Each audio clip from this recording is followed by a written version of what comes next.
Hello, my love. Welcome to another episode of Blisstopia podcast. I am your host, Mercedes Castellani, and I am so happy to be recording this episode. I know I say that pretty much every week, but this one is a really, really special one for me. I've been, since the very beginning of Blisstopia podcast, wanting to discuss this subject because it is absolutely important for humanity and it's an absolute fundamental part of the vision for Blisstopia. So we're going to be talking about sustainability today, and it's finally happening.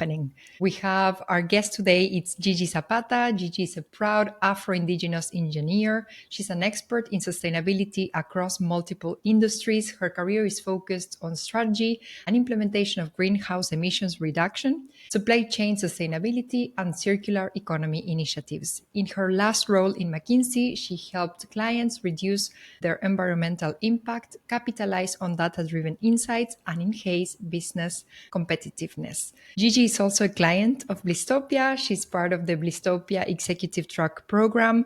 So it's such an honor to have such a high caliber guest today. Welcome, Gigi, to the show. I'm so happy to have you and to be discussing this important topic. Thank you for inviting me. It's such an honor, and I'm very excited about this conversation. Yes, we're going to dig very deeply, and we're both very convinced about this topic, and we want to share and to learn as much as possible from Gigi and her experience. So tell us more about your interest in sustainability. Where did that came from? My passion for sustainability really stems from my roots. I believe that growing up in a developing country, I grew up in Bolivia, and this happened in a family with limited resources. So from that young age, I became aware of the environmental challenges we face, and it made me also very overconscious on consumption, because the consumption of every little thing had an economic impact in a family, which really not a lot to spend, but also it comes with an environmental cost. There was something else that really was in me from a very young age, is that because of my Afro-Indigenous identity, I often looked around, and I didn't see people like me in positions of power or any position of influence to be able to do something about all the things that worried me as an anxious child, that made me aware, like maybe more aware than normal, of the inequities and the power imbalances that shaped the world. Of course, as a child, I didn't put all these issues in these words, but I knew that there was something wrong and that needed some fixing, right? So I knew I wanted to be part of the solution, though, and create opportunities for change. So I began my career in mining, and in that role I was involved in strategic planning for very big scale operations across multiple regions. So when this happened, I was relatively young, but I felt like I was thriving and I was succeeding in the traditional sense, right? I was working on important projects, I was building a solid career, and in some way I was achieving that dream of increasing representation of people like me in the corporate world. But deep down, I felt that something important was missing. And so, yeah, I did many things to feel like I was achieving my purpose, like doing projects in diversity and inclusion, activism for immigration. I did a lot of many things, but still I had that feeling that something was missing. So it wasn't until I switched careers to consulting with McKinsey, and I was sent as a delegate in the One Young World Summit. And for those who are not familiar, One Young World is a community of young people trying to do good in the world. So I went to that summit, and that changed everything for me. It was just like being surrounded by all the Greta Thunbergs of the world, and I became exposed to climate change activism, and that really, it was an eye-opening experience, and I realized at that moment that there was no turning back. So that summit sparked the transformation in me. And then when I came back to McKinsey, I changed tracks and I went into the sustainability practice. And from that moment on, climate change became my bread and butter. And I fully dedicated myself to helping clients make their operations more sustainable. So it felt like coming a full circle, right? Aligning my work with the purpose I had always envisioned for myself, which was leave a meaningful and positive impact in my community and also in the planet. Yes, and especially I think nowadays we need to reevaluate everything. We need to reevaluate how we transport things, how we use energy, how we consume. And I think what's interesting in what you did in McKinsey is that you were rethinking things, and we need to rethink everything. So there's so many things to be done, so many things to be optimized, so many things to be torn down and completely rebuilt. So it's super interesting that you had this central role across different industries and you had this helicopter vision about all of the things that we still need to be thinking about. An individual level and mostly at the corporate and organization level. Absolutely. I agree with you. So Blisstopia is my vision for the world, and it sits between utopia, the place where we would like to live, that by definition doesn't exist, and dystopia, which is the place where we will end up if we don't change fast enough. And when I say this, if we don't change fast enough, there's a lot of sustainability that it's included in there. We still have so many changes to do. In this vision for the world, people live in sustainable ways and in inclusive ways, which are two values that we are, both of us, deeply convinced about. So this episode is really important for Blisstopia, as I said in the beginning. So I'm really curious about having your insights on this. So we hear many things in the media, but I want to hear, and our listeners want to hear from an expert, what is the current situation of the planet and how many years do we actually have to change things to reduce carbon emissions? Yeah. So that's the $1 million question about the state of our planet, right? But to simplify it, let's put it this way. I think Earth can be seen as when we suddenly get a check engine light in our car and we know we have to take action. And it's probably something very urgent that puts us in risk. But we keep hoping it will hold up just a little bit longer, right? And that, yeah, like maybe it will disappear tomorrow, or maybe, I don't know, like magically it's going to turn off. But that's how I like to think about it.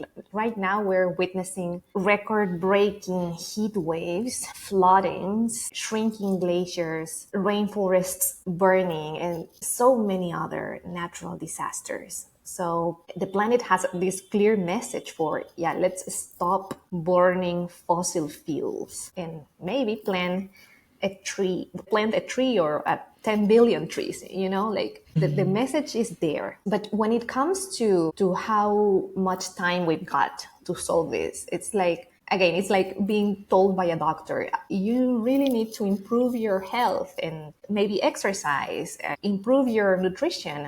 The doctor may not give you an exact day before your heart or your joints say quit, but we all know that delaying the solution isn't the smartest move, right? So for climate change, the science tells us we have until 2030 to halve our global carbon emissions. And I'm only talking about emissions right now, okay? But so yeah, 2030, we have to reduce our emissions by half if we want to keep warming under 1.5 degrees, right? In order to avoid the worst impacts. And that's a few years away. That's 2030 is right around the corner. So we are now in the hustle mode of a climate marathon where every year or really every day and every action counts. So in short, we really need to start with the procrastination. Climate change is not going to wait, and neither should we. So, I know it sounds a bit scary, but also I think there is hope. And there's Every day, people are getting more conscious about this. Maybe because of the looming catastrophe that is there, and with all the difficult news, and with all the opposition these topics have, and we can look at the presidential election results in the US. So there's these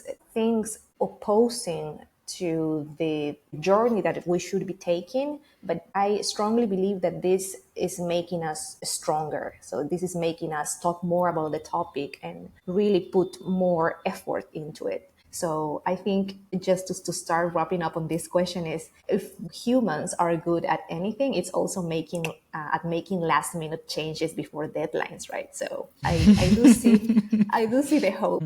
And what I really think about this topic is that I don't think maybe COVID was a nice little training, a nice little internship as Love it. to how we need to cooperate globally on certain topics. Because up until now, we've been organized in terms of nations, and every nation, every country is thinking for themselves. Now countries are kind of going inside of themselves. But this challenge that we have as a human race demands us and requests from us that we can have a more collective approach, and that we can think in terms of human race and planet, and understand that what our neighbor does in another country has an impact on us, and what we do will have an impact on another country. So we are all in this together. So thinking in collective, in individual ways, or thinking in terms of nations, in terms of countries, it's not the approach anymore. We can't solve this topic thinking the way we've always thought about,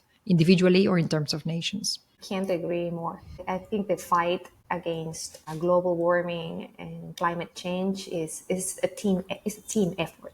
It has to be. It's a collaboration effort. Otherwise, I don't think we have the luxury to act in silos, right? And do efforts in silos. Yes. And then it's sometimes a bit tricky because we say, okay, we're all in this together, so everybody needs to act. And at the same time, when we say that, we feel like we're losing power, because if everybody needs to act, but in some countries in the world, they are voting for parties who are not convinced of this, for example, or many people are not convinced of this, then how do we claim that power back? And what I want to ask you is, at an individual level, person, let's imagine the woman who's listening to this podcast right now, and she's thinking, okay, but what can I do from my place about this? So in your expert opinion, which are the activities that contribute to carbon emissions the most, and which are three things we can start doing now this week if we are serious about reducing carbon emissions at an individual level, so that we make sure that we are cooperating from everything that it's in our individual power, hoping that by doing that, more people will do it at a larger scale and we will have the level of change that we need. But what do we do at an individual level? Yeah, I think there is a lot of power in our individual choices. So I see three potential, like, most meaningful actions we can do, and this is in food is one area to attack. Transportation is the second, and energy use at home. So, but let me elaborate a bit on each of these action areas. So food, right? What we eat accounts for about 25% of global emissions. It could go up to 30. So one major change we can make here is shifting away from beef and dairy.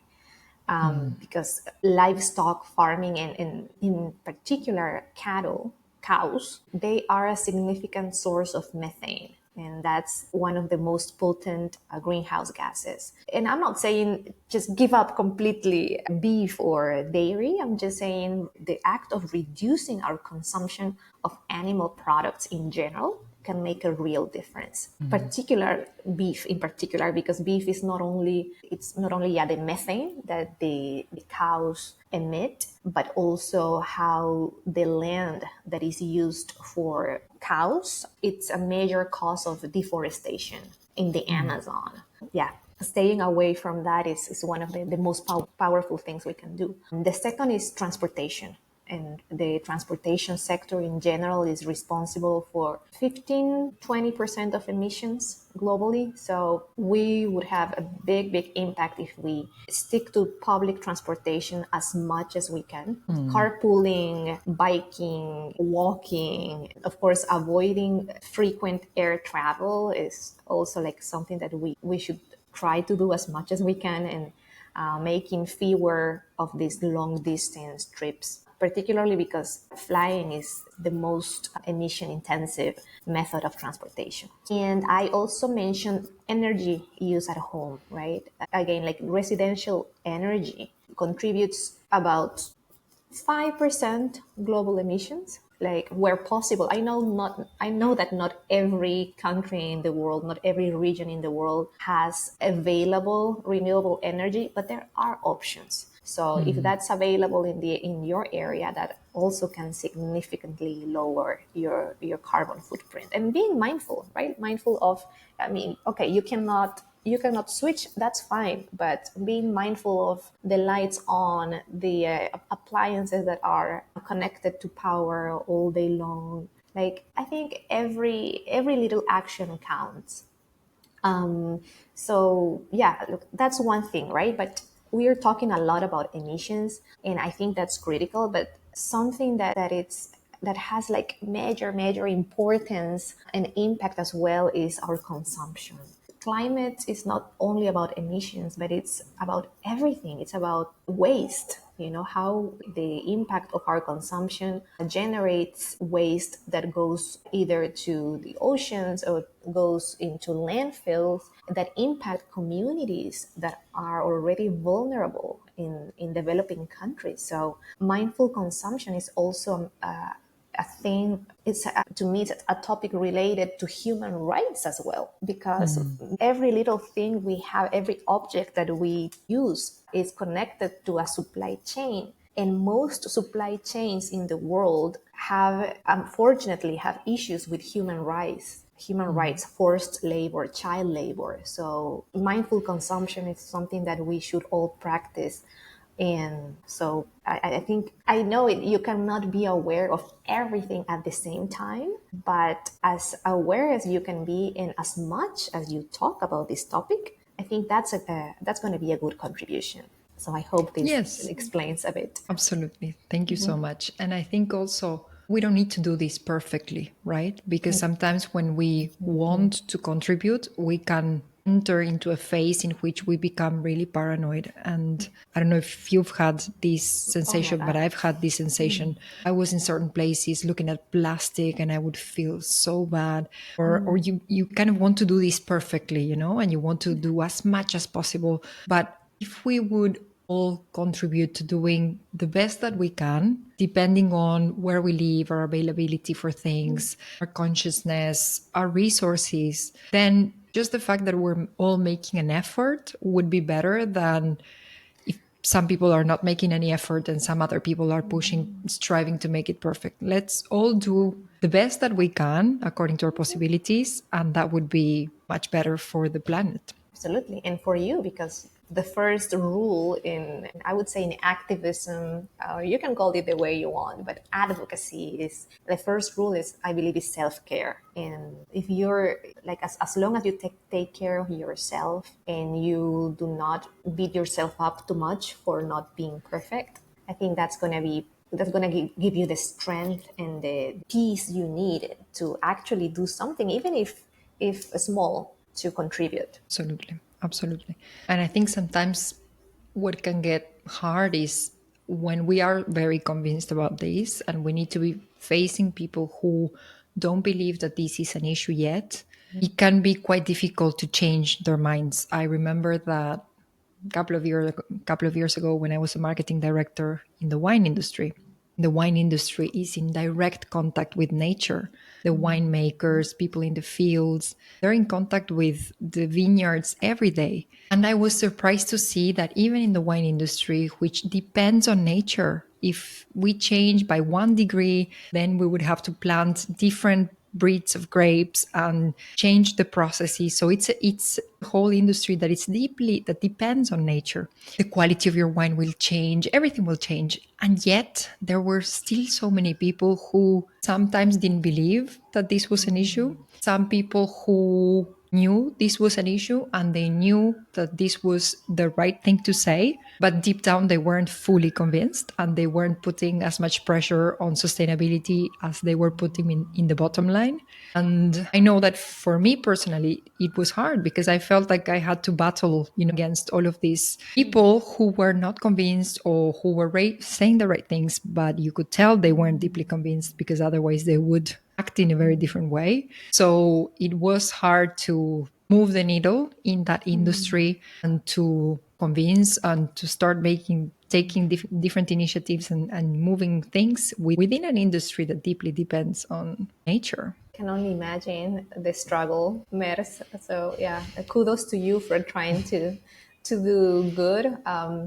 Yeah, it has happened to me in multiple occasions, but I mean, sometimes convincing requires so much energy. Now I've learned, because when I was younger I was more passionate and I would go into fighting mode, right? Now I've learned more about attracting rather than convincing. But yeah, that's a whole different topic that Yes. we can happily discuss. But yeah, Yes. I see your pain, Nurse. Absolutely. Absolutely. And I think the important thing is to do as much as we can in the contexts that we have and also choose contexts that will actually allow us to contribute more, to have a deeper contribution to things that we consider important. So, coming back to something important that you touched on, which is planes, because you spoke about energy, we can change that quite easily, just choosing a different supplier or being mindful of how we use energy. Consumption is absolutely in our power.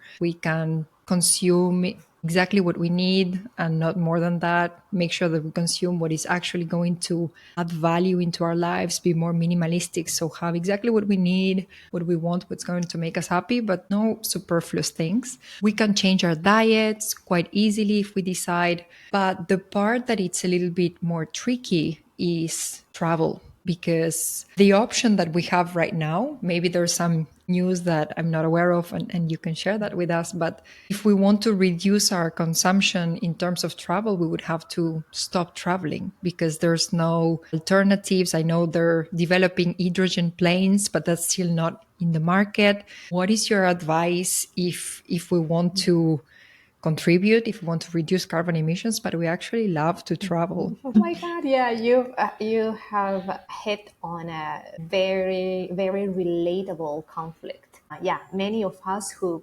care deeply about sustainability feel that conflict when it comes to air travel, because I love traveling too. So first, let me go back to the topic of perfection just for a brief moment. Sometimes, once I heard from Carlos Terol, he's an influencer to change makers. I admire the work he does. I heard him saying something like, it's much better to have 100 imperfect activists than just one perfect activist. And he's totally right. The goal has to be progress, not flawlessness. And sustainability is a journey where everyone's route looks a little different. So we don't necessarily have to strip away every joy in life to create impact. Having said that, informed choices always matter, right? That's why having the data and the facts is so powerful. And air travel, especially long haul flights, I already said it, right? It has a significant impact on global warming. So if we can opt for alternative transportation methods like trains, buses, carpooling, or just fly less frequently, that would be fantastic. In the future, you mentioned hydrogen planes, and the technology is being developed, which is very exciting, but they're unlikely to become commercially viable until at least I would say 2030. That is if things move quickly. So for now, it's just about making conscious decisions and balancing our love for exploration with also environmental responsibility. So what I try to do, and it doesn't always work, I try to limit my annual long haul flights, let's say to one or two, like the long ones, right? Like, so try to limit, and then for the rest, also try to decide on my next destination based on the best method to get there. So I know that's a very personal choice, and not everyone has the same possibilities. There are people who have to travel a lot for work, for example. So in those cases, just like maybe do the trade-off and choose a different battle. But yeah, and that's planes. There's so many other areas, like looking at our pension funds or like okay funds, like all the money for your retirement. I mean, how aware are you of the money you have there? Like, are these funds supporting the development of more oil and gas projects? What I said before, right? Like, knowledge is power. So there's so many ways to influence our own behavior and others around us. So just like as long as we get curious and we keep talking about this, I believe we're gonna make an impact. Yes, and the way I like to think about these things to claim our power back is every moment of consumption is a vote. We are voting, for example, if we choose almond milk just for daily coffee, we choose almond milk instead of cow milk.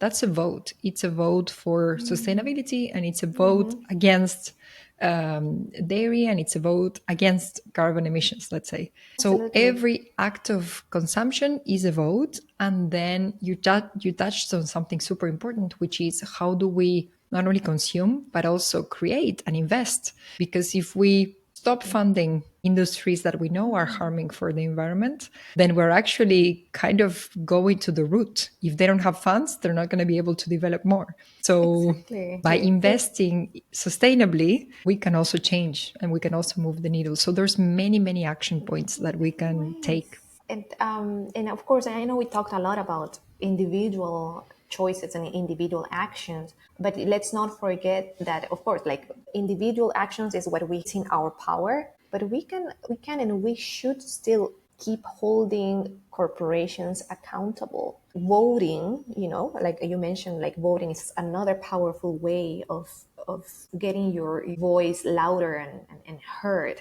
Policy, supporting policy and regulations, that's also like a catalyst for change. So there's so many things that we can do, and not forgetting about these big players that have like huge impact: corporations, government, regulation and policy. Like I think this is how we push for change as well. Absolutely. So there's many things we can do at an individual level, at a collective level, if we join forces. Can you think of any other ways we could create faster change? Because you also said it's 2030, it's just around the corner. It's one presidential term. It's really literally just around the corner. So how can we create change a little faster? I really enjoy something that is enjoyable and that is powerful is like joining these groups. There are like so many groups of nerds. I call them nerds, but I think green people, like people who, I don't know, who like, I don't know, like plant-based foods, for example. Or people who are, I know there are a couple of groups who are lobbying for our pension money to not fund damaging industries. There's a lot of advocacy groups like the Climate Reality Project. That's another group that is working on educating people on climate change. There are others focused on human rights, which I find it's a very difficult topic, but very powerful as well.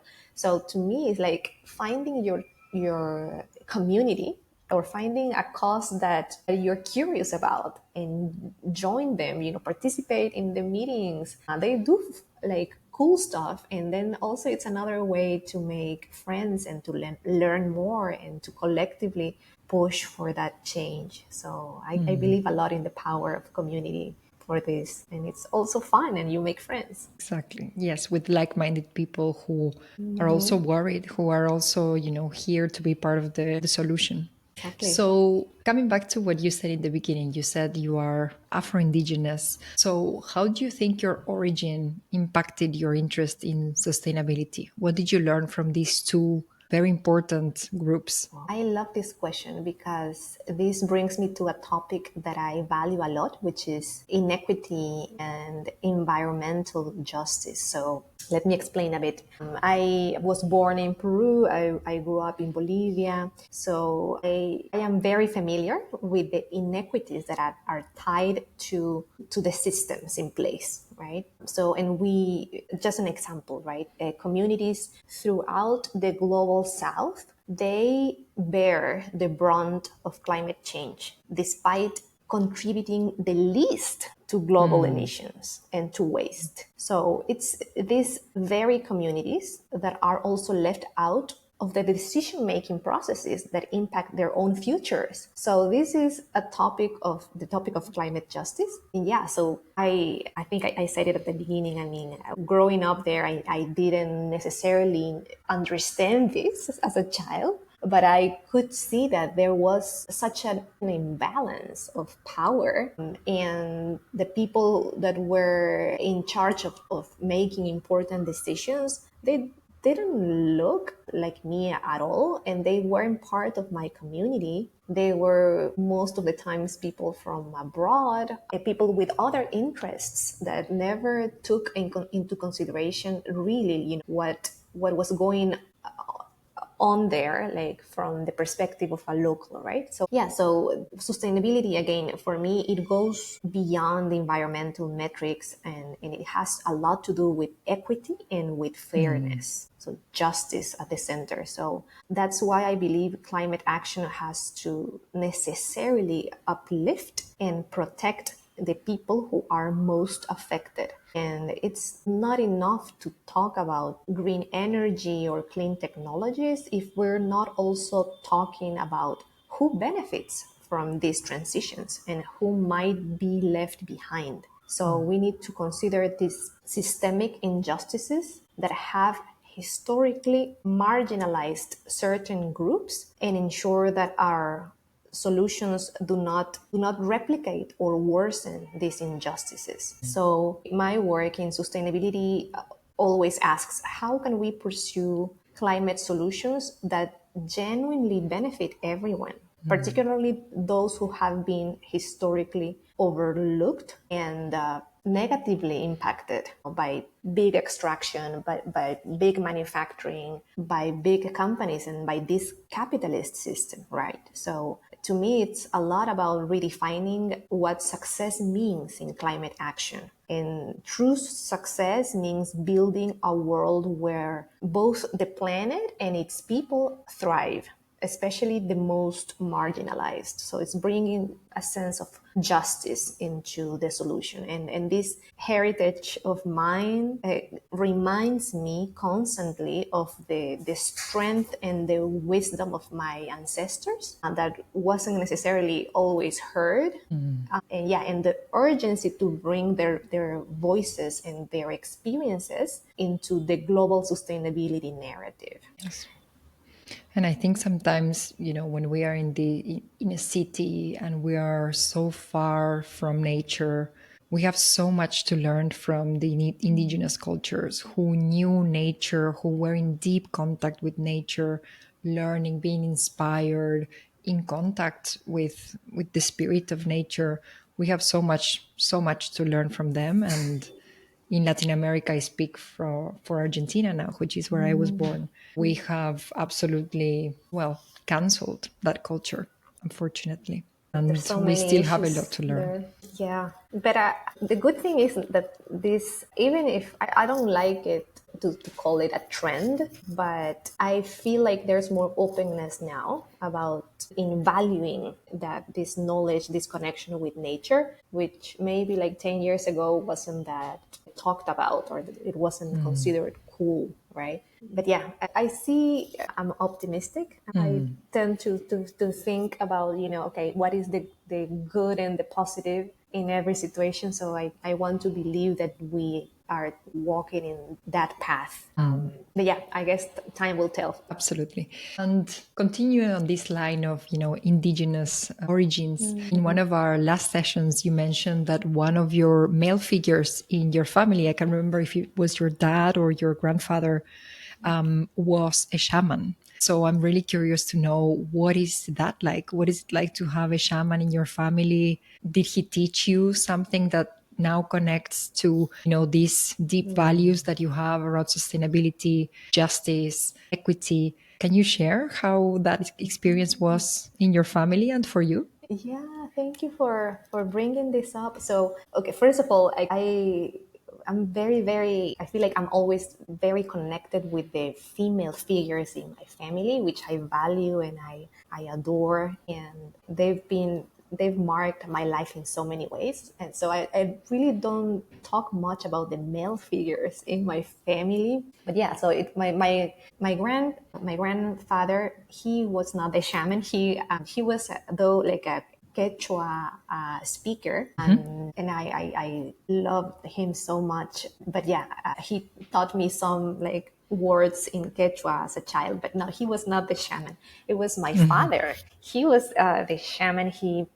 It's like having him in my life. He passed away a few years ago, but it was a very interesting and somewhat complex experience to have him in my life, in my family, because he was deeply proud of his role, his purpose, and his ability to heal others. So I think that's fantastic. But there was also a sense of secrecy around it. And because I grew up in the 90s, and shamanism wasn't something widely understood or celebrated. Like I was just saying, right? Like that connection with nature or with the ancestral knowledges. It wasn't something that, I don't know, that cool back then. So it was, I don't know, particularly as having a shaman as the main breadwinner in my family. So growing up, I was taught to say that my dad was a businessman, not a shaman. And I mean, it wasn't a complete lie, because he also had, like small businesses. But what he did and what he was the most proud about was his job as a shaman, right? So on top of it, I've always been a naturally rational person. Even as optimist as I am, I've always been very logic and rational. So I struggled to fully embrace what he did, because I couldn't completely understand it, or I couldn't justify it with facts, with science, right? So I did admire his wisdom, but I wasn't ready to fully appreciate it, my younger self at least. So, but he was, I mean, the hardest working person I've known. And he had a very loyal followership, and it was people who learned a lot from him, who were healed by him. And his practice integrated knowledge from the Amazon, from the Andes, like the traditions from the Andes, Santeria, and even Catholic figures as well. So it was a deep blend of spirituality and cultural connection. So younger me respected it, but didn't fully grasp its power. So yeah, he unfortunately he passed away 6 years ago, and it's only in these recent years, through my own journey of self-discovery and reflection, which you have been part of course, that I only recently have come to deeply appreciate his legacy. So I now see how much he honored the earth and the people through his work. So I can feel that same spirit in my own work today, or I want to feel that same spirit, where I strive to heal the planet and care for our communities. Of course, we do it in different ways, different methods, but I often wish he could see how now I'm carrying forward that legacy in some way, right? And I want to feel and to think that I'm honoring him by working to heal the earth, and with healing the earth, also the people. He would be so proud. He would be so Thank you. proud of you. Thank you. And I every think he time, was, but every time yeah, you talk about it, we can feel the goosebumps. There's something that it's not necessarily from this earth. There's something else going on, and I thank you. think, yeah, he would be, and he was so proud of you. So beautiful to have that important figure, special figure, complex figure, as you said, in your family, with all of that wisdom that for many years wasn't, well, for many years it was respected, then it wasn't, and now it is back again. We are learning to find the wisdom in it, and to learn from that as well.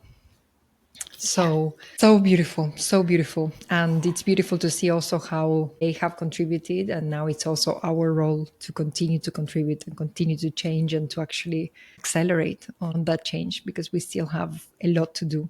Yeah, yeah, I think it's part of our legacy and our responsibility. So yeah, we should be honored to carry that responsibility forward. Absolutely. Absolutely.